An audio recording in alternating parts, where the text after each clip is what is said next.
Nix Voodoo, Südstaatenmagie aus den Sümpfen um New Orleans, eher von den Wingerten zwischen Hart und Kurpfalz. Gelesen sieht's aus wie das Ortsschild auf Gälisch, irgendwo in Großbritannien. Das weiß auch Frontmann Thomas Etzel-Merz. Dem Reiz konnte man uns nicht entziehen. Ne?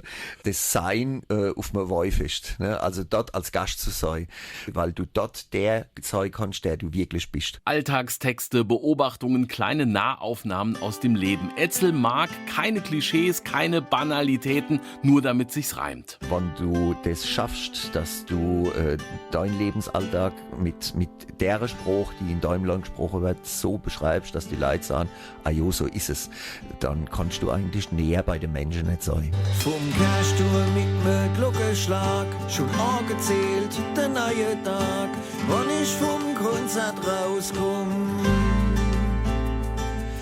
Ich steig ins Auto und fahr los, die Lichter suchen auf der Straße, da läuft da außer mir noch rum.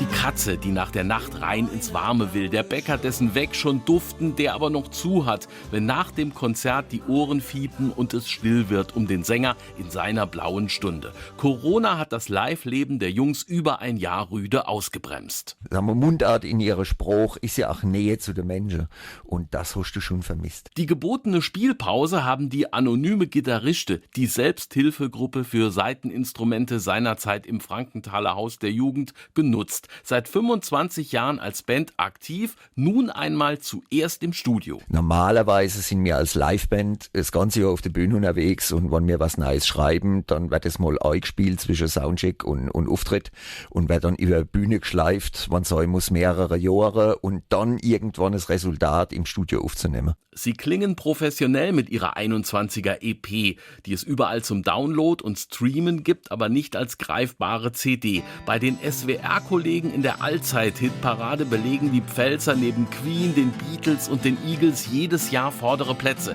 Letztens Nummer 16 mit dem Pulse-Lied, der Hymne, die sogar in den Grundschulen durchgenommen wird. Jetzt neu eingespielt. Der Song, ein Vierteljahrhundert alt, damals Gefrotzel eines aufgedrehten Endzwanzigers gegenüber einem Fremden. Wird er jetzt zur Schwärmerei eines reifen Herrn und vielleicht das Gespräch eines Vaters mit seinem Kind.